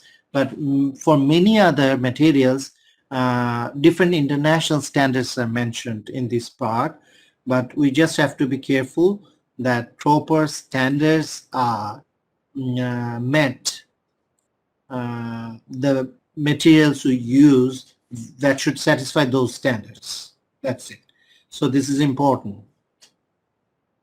Another thing I should mention, that doesn't restrict us from using any new material that is not mentioned in the code. Some people have a misconception that, oh, this material is not mentioned in this code, so we cannot use as building material. No, if a material is not mentioned in the code, but still we can use that material if it satisfies the desired performance level. For that purpose, I think Dr. Ghosh can explain these things a lot better than I can. For that purpose, in the United States, the ICC plays a very big role in accrediting, probably, I don't know the correct term, to permit the use of a new material if it shows the desired performance. Okay, that was those 5 chapters constitute volume 1. Volume 2 is part 6, which is structural design. So we'll have a lot of sessions on structural design, on specific topics, but in this part 6, there are 13 chapters. In the previous version of the code, there were 11 chapters. So there are 2 new chapters. What are the chapters? The chapter 1 is definitions and general requirements. This is an important chapter. It has got a lot of provisions related to loads and analysis and design, some general requirements. For example, the classification of structures, the category importance categories, risk categories, or the definitions of regular and irregular buildings. These things are there in this chapter, chapter 1. Chapter 2 is what we are, this chapter is the most familiar chapter to structural engineers, I think. Loads on buildings and structures. We are familiar with this chapter. So wind load, earthquake load, dead load, live load, wind load, earthquake load, and other loads like flood load, surge load, and other loads are discussed here. Construction loads, temperature, other types of loads. Chapter 3 is soils and foundations. So this is related to geotechnical investigation, soil classification, bearing capacity, different types of foundations, and their design provisions are mentioned in this chapter. So this is particularly for geotechnical engineers. Chapter 4 is the new chapter. It's bamboo. You may be surprised, but actually this is from Indian building code. So this chapter is in Indian building code. We just followed that chapter. Bamboo, we found it interesting. We thought that we shouldn't restrict ourselves to traditional, like concrete and steel only. We can use bamboo to build small structures, rural structures. Chapter 5, concrete materials. So part 5 is related to all type of construction and non-structural materials. But concrete is again particularly discussed in this chapter within in structural design part because of its importance. So concrete, many things related to concrete are discussed in chapter 5. Chapter 6 is strength design of reinforced concrete structures. So in previous version of the code, there were two design methodologies for concrete structures. One was working design, working stress WSD, working stress design method, and there was the strength design method, USD, ultimate strength. This time, there is only strength design method in the main chapters. Working stress design method is mentioned in the appendix. So that is not entirely out of the code, but that is not prescribed. So basically, strength design method is the only prescribed method in this code. Chapter 7 for concrete structures. Chapter 7, masonry structures. So there will be a separate session in this training program on masonry structures. So we can discuss on that in that session. Chapter 8, detailing of reinforced concrete structures. So concrete again, but this is detailing, and this is very, very important. Even the design part, chapter 6, even the load part is related to this chapter 8. There is a connection between chapter 2 and chapter 8. Dr. Ghosh will discuss about these things elaborately in his presentations in the coming weeks. Chapter 9 is related to pre-stress concrete structures. Chapter 10, steel structures. This has become a very, very big chapter compared to the previous version. Many things are there. Chapter 11 is timber structures. It was also there in the previous version. Chapter 12, ferrocement structures. It was also there in the previous version. Chapter 13 is new. Steel, concrete, composite structural members. So composite construction, where, for example, a column may have a steel pipe outside and inside there may be concrete fill. So which we call CFT, concrete fill tube, or there may be a column with steel I section inside, and outside there may be concrete encasement. So there may be there are different types of composite structures. So this is a new chapter on that topic. So, and hopefully in future, this will be quite popular construction type in Bangladesh. Volume 3.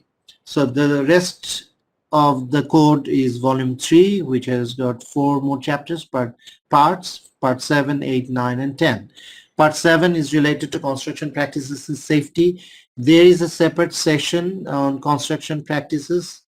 We'll discuss on that, but just let's see the chapters that are there. What are the chapters? Construction responsibilities and practices.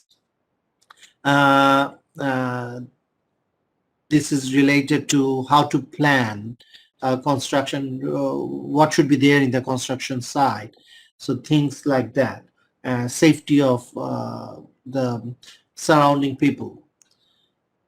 Storage, stacking, and handling practices, chapter 2. All types of materials, construction materials are discussed here, how to store them, how to handle them properly. Chapter 3 is related to safety during construction. So different types of construction works, like pile driving, what safety precautions we should take while pile driving, while say excavating, while installing a steel structure using a crane, things like that. That is covered in chapter 3. Chapter 4 is related to demolition work. It was there also in the previous version, but Unfortunately, many engineers are not aware that there is a chapter on demolition in the code. Uh, we've we found that, as you know, in 2000, which year, six probably, Ranks building collapsed during demolition. At that time, that there were so flagrant violations of provisions of this chapter while in that demolition work. Chapter 5, Maintenance Management, Repairs, Retrofitting and Strengthening of Buildings. So not many technical things are there, but some important things like what load should be considered in assessment, things like that are there in chapter 5. Okay, part 8, building services. So a lot of things are there. Electrical and electronic engineering services, all types of electrical fittings, fixtures, and the standards that we should follow for that. That is mentioned in chapter 1. Chapter 2 is related to what we call HVAC, air conditioning, heating and ventilation. Chapter 3 is on building acoustics, that is related to sound. That is, there may be two types of aspect, like if we want some place to be quiet, so we can make it like soundproof, like in a studio, like in a theater, a cinema hall. If the walls do not absorb the sound, then if there is reverberation, echo, you can't hear the sound properly. So that is acoustics is about. For example, in a classroom, if the lecture of the instructor, you cannot hear the lecture properly, so that is a acoustic problem. So building acoustics is important for many structures. Chapter 4, lifts, escalators and moving walks. So these are the small transportation devices within a building. Chapter 5, water supply. This is very important, that plumbing. This is all about plumbing. This chapter 5 and chapter 6, water supply and sanitary drainage. Now, chapter 7 is a new chapter, rainwater management. Usually we call it rainwater harvesting. Here, not only harvesting, the whole management. All the technical requirements are given in this chapter. How to catch rainwater on the roofs, what should be the, how the plumbing should be, and where to store the rainwater, how to store, how to get rid of the impurities, things like that. How can we use that with small treatments? These things are described in chapter 7.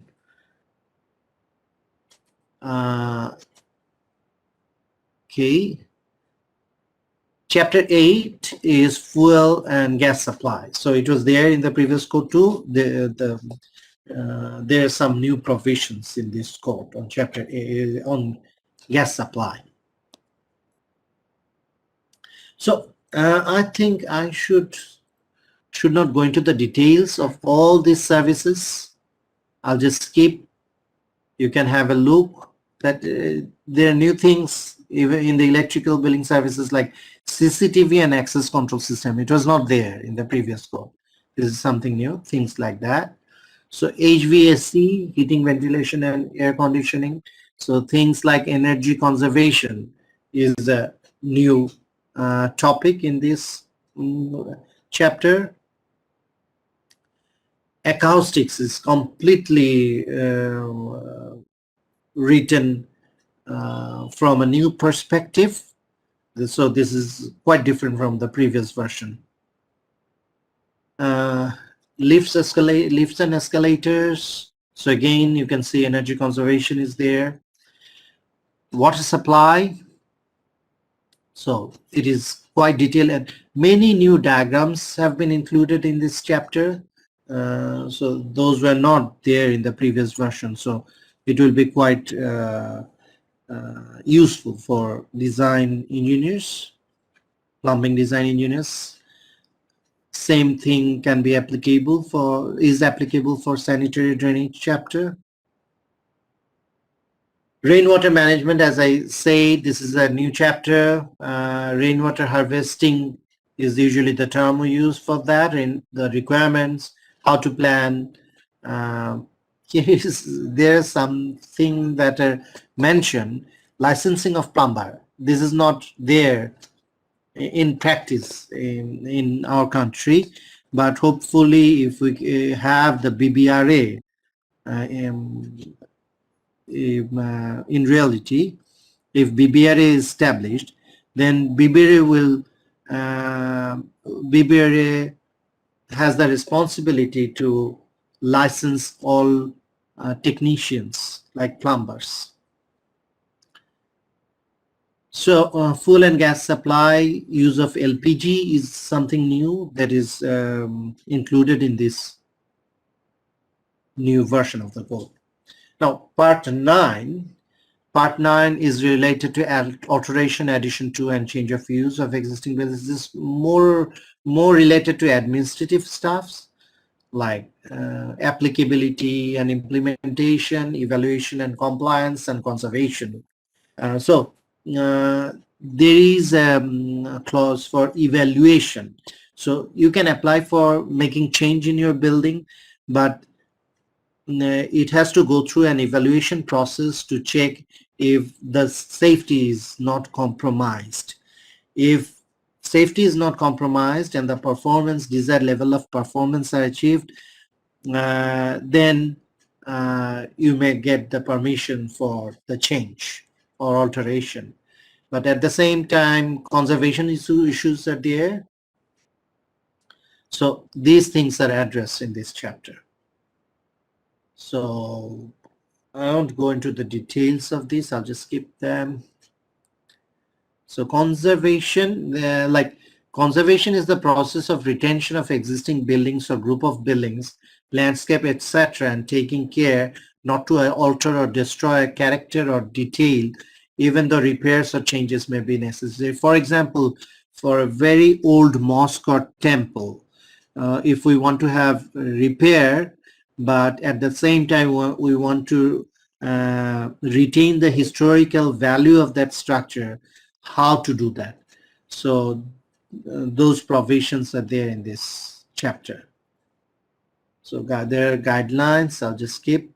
And part 10 is about science and outdoor display. There are 3 chapters, and they're basically safety provisions for these signs, different types of signs. For example, if we want to have an outdoor sign outside the building, we can have it, but we may have to have a permission from the authority. When that will be exempted, it's also given there. So most of the time we need to have a permission to have an outdoor display. Things like that. Where we cannot have signs or outdoor display, these things are written there. Different types of signs are classified, and safety provisions for those signs are given in the code.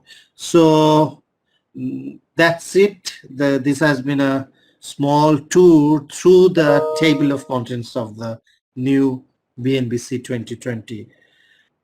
I can understand this has been quite boring for you, but we felt that all the engineers should have an overall idea of the code. That's it. So my time is going to be up. I conclude here. Thank you so much. Thank you so much, Dr. Rakib. We were exactly on time. We are open for questions. How to exactly handle? I think what will happen is Pro will display the questions that have come in on the screen. Everybody will see them. I will try to answer them. If I cannot, I will defer to Dr. Rakib. I think that probably will be the best way to handle it. Okay, what are the questions? Yeah, yeah.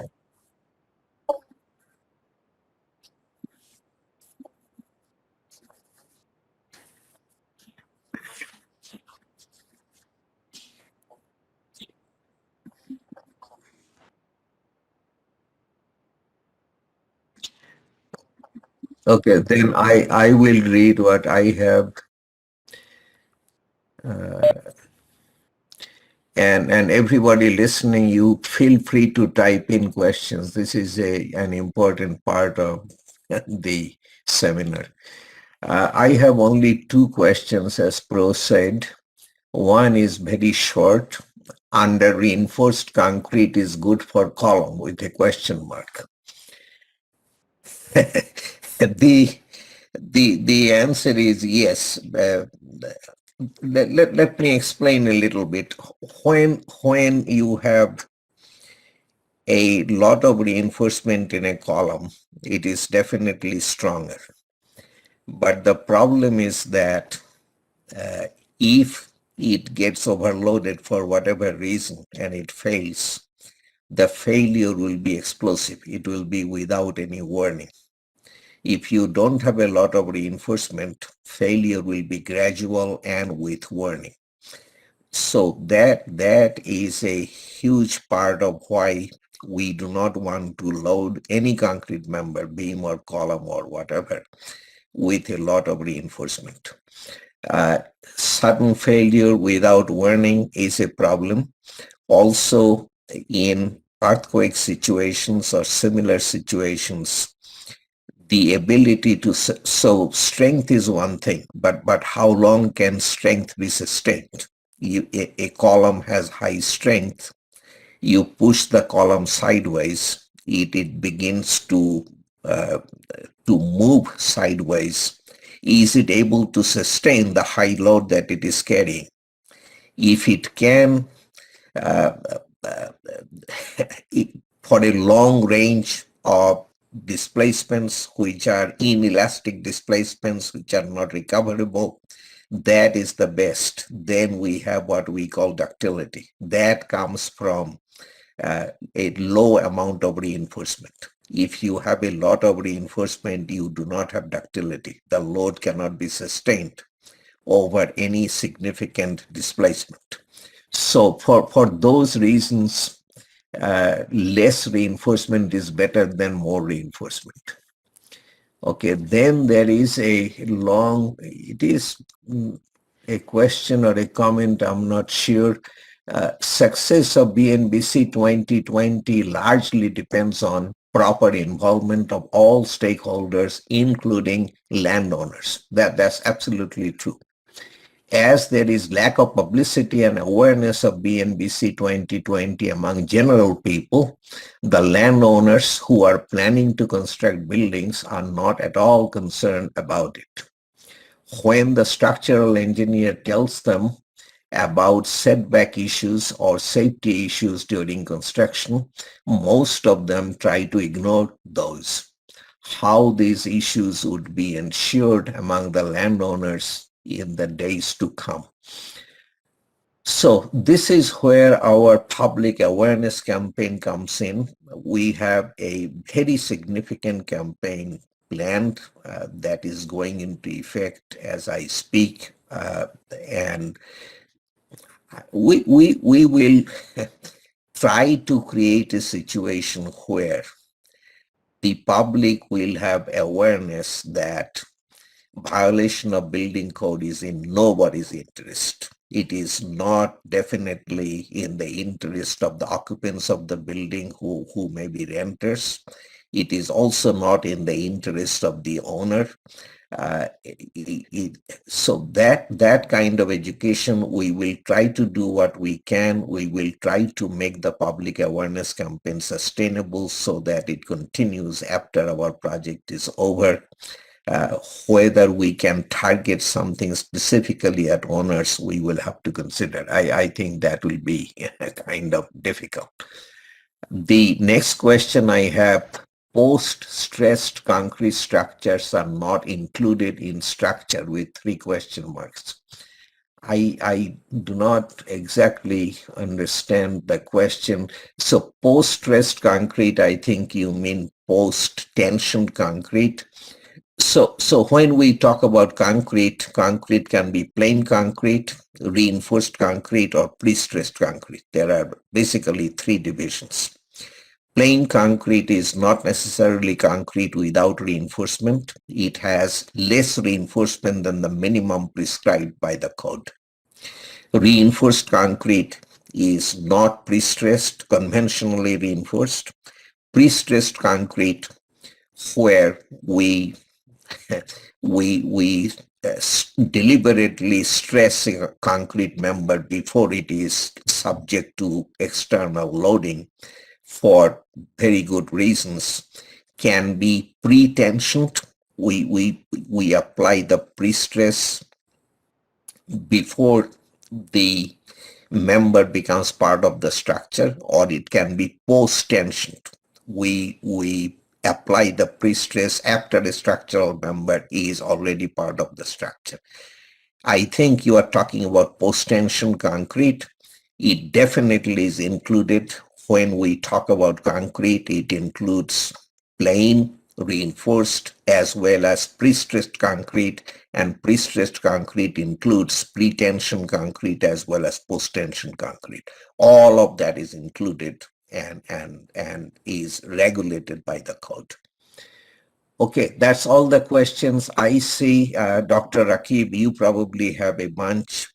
Please read them, and if you think they are meant for me, just ask me to answer them. Otherwise, please answer them. Okay, sure. Yes, I have many questions in the question and answer box and some questions in the chat box too. So first I'll start with the question and answer box. The first question is, without any or minor addition or alteration, should an existing building assessment follow the new code or the code in effect when the building was constructed or approved? Particularly for two scenarios: A, from a forensic engineering perspective after a building fails; B, for assessment of the existing building as per authority, client, buyer's requirement. I'm not very clear about the question. It seems that should there be an assessment of a building, existing building, if that building is not does not go through any alteration? In that case, actually, in the building code, there is no provision for assessment other than this type of alteration, but the building official has the right to assess any building if the building official thinks that the building may be unsafe. Dr. Ghosh, would you like to comment on this question?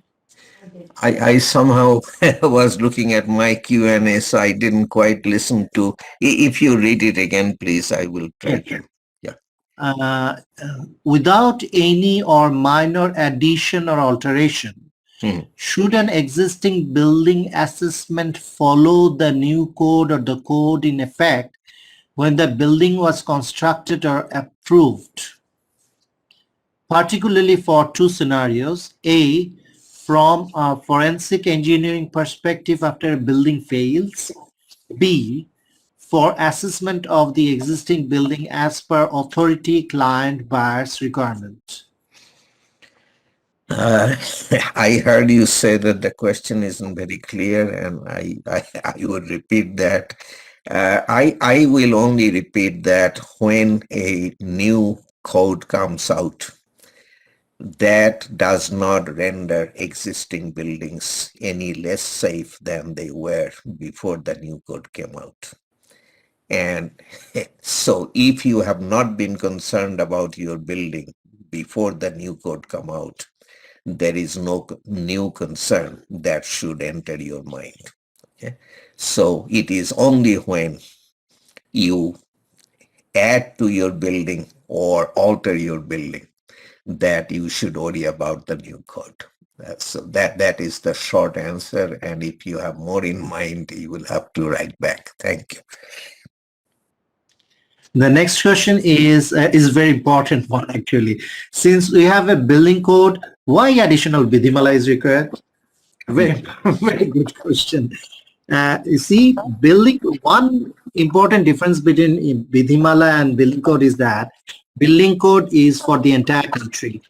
Vidhimala, for example, Imarat Nirman Vidhimala is applicable within the jurisdiction of Rajuk only. For different development authorities, they have different rules, building rules. Now, that is one thing. Another thing is that building code is only about technical things. There's very few administrative or enforcement related things only particular to the building code. But for example, suppose Rajuk, what process should Rajuk follow in giving permission to a building or providing the permits? So those are described in detail in the Vidhimala. But I admit that the present Vidhimala has many repetitions of the code, which actually do not have any particular meaning, at least to me. So that is right. You are right in that sense. Prakash, do you want to say something about this? Yeah, one of our major recommendations to Rajuk is that when the Vidhimala is redone to be based on the 2020 Bnbc, there be no repetition of anything covered by the Bnbc. Repetition is unnecessary. In addition, it causes the problem that if something in the code is not repeated exactly as it is in the code, then there is confusion in the mind of the owner. So hopefully our recommendation will be accepted and there will be no repetition of Bnbc provisions in the Vidhimala. Vidhimala should give you administrative requirements. If the code calls for inspection, what should be those inspections? When does a building have to be inspected? That is the proper role of the Vidhimala. How to construct using the Bnbc. So administrative provisions, etc., but no repetition of Bnbc provisions. Yeah, thank you, Dr. Rakib. Yes. The next question is BNBC 2020 refers to registered professionals and licensed professionals without defining the term. Can you please clarify minimum eligibility criteria of a professional as per BNBC 2020 and also which entity, if any, should acknowledge the years of experience mentioned in the code? As for example, if a structural design professional, civil engineer just have 8 years plus after his graduation, he is eligible for structural design of category 4 building by default? A very good question. You are right, absolutely right, that this is not clear from the code that what should be the registration or licensing process for the professions. Those things are not elaborated in the code, but in part 2, in the chapter of establishment of the authority, in that chapter, this is the responsibility of the authority, Bbra, to articulate the registration or licensing process. Having said so, it is actually the authority, relevant authority. For example, within the jurisdiction of Rajuk, Rajuk has the right to decide about the eligibility criteria. And there are definitions of professions, like what should be the definition of engineer or architect, or that is there in the code. For example, engineers are actually those professionals who have membership with IEB. So and there are some more criteria. So those definitions are there. Dr. Ghosh, would you like to say something about this? Yeah, the only thing I would like to say is that I suspect the registered engineer and licensed engineer terms are carried over from foreign codes and standards on which Bnbc is based. Bangladesh does not have established registration or licensing. Those terms are pretty much synonymous. The International Building Code still uses the term registered engineer. Some people feel that that is not the correct term because engineers like medical professionals have to be licensed to practice, so the term should be licensed engineer, but both mean the same thing. Uh, some kind of registration will probably be coming to Bangladesh at some stage, but right now what you have is what Dr. Akib mentioned. Rajuk has a list of enlisted professionals, and they are kind of the equivalent of the registered or the licensed engineer within Raju's jurisdiction. The next question is actually related to this, but I think Dr. Ghosh has already answered that. So if one wants to practice within Raju's jurisdiction, he or she has to be enlisted. Only having 8 years of experience will not give him the authority to sign any design. So the next question was related to that. So I just skipped that and I tried to answer it. The next question, from your speech, it is clearly understood that building officials will be assigned to enforce the regulations of building code under the guidance of BBRA. My question is when and how BBRA are going to be formed. BBRA can be formed through a law. So there has to be a law to establish BBRA, a new law. Any authority is established through a law, an act. So we have to wait for that. There has to be a law which will be passed through Parliament, and only in that case we can have BBRA. Next question is question part 7, chapter 5. I'm doing assessment of new and existing industrial buildings. It's often found that the existing structure initially has very low factor of safety, but the owner has extended the structure vertically, resulting retrofitting of all structural elements. By code, do you have any benchmark or limit condition to rehabilitate any structure, or we can do anything to a structure from a poor factor of safety structure to a multi-story as long as the BNBC permits? Please see the new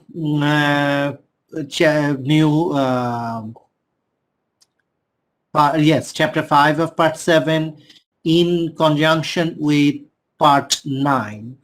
There will find that there are some new provisions what load should be considered while assessment of a garment factory building, and while retrofitting what load should be considered.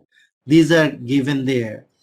But by retrofitting, if it is possible, technically possible, there is no limit that you cannot go for multi-story building. I think so. Dr. Ghosh? Well, the existing structure has to be assessed.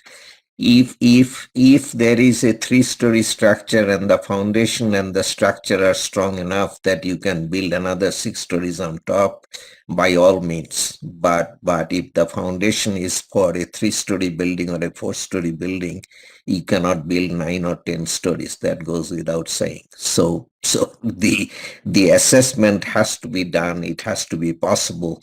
And if it is possible to do, then there is no limit, as Dr. Rakib said. So it's always good to stick to the basics. You cannot build vertically unless you have the right foundation and the structure you are building on will not collapse under the weight of the additional construction. It is not only the weight, as height goes up, wind becomes more and more of a problem. There is more overturning due to wind, even forgetting about earthquakes and things. So you have to be careful. But as Dr. Rakib said, there is no code imposed limit. Dr. Ghosh, I have a lot more questions, but I think we have run out of time.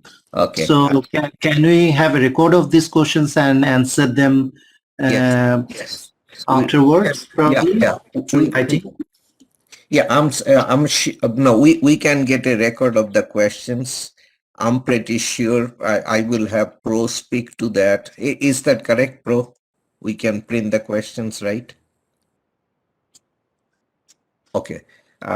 So that's what we'll do. We will print the questions up and try to answer somehow and post the answers on the website where you registered. I have a question in my Q&A box. Maybe I will try to answer this one so that we don't have to worry about my. So if two shear walls are in series pattern in a structure, it's found that connecting beams which are in between those shear walls fails. Is there any special suggestion for those beams? Then he gives typical sizes. The So if there are two shear walls with beams between them, you say the beams fail. This is called a coupled wall system. Coupled wall system. They are actually better than having shear walls without beams in between. If you have a coupled wall system, the beams actually should be designed to fail before anything happens to the shear walls.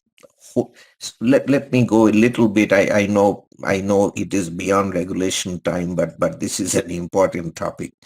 So when two shear walls are linked by beams at every floor level, the shears at the ends of those beams, the shear forces add up to tension in one of the walls, compression in one of the walls. The couple, due to this tension and compression forces, resist part or much of the overturning moment due to wind or earthquakes, leaving only the remainder of the overturning moment to be resisted by the shear walls themselves. So this way, by letting the beams suffer the damage, we spare the shear walls from earthquake damage well into an earthquake. This is a very good thing to do. This is a very good thing to have. So coupled shear walls are encouraged, particularly in earthquake situations. We have particular treatment for them in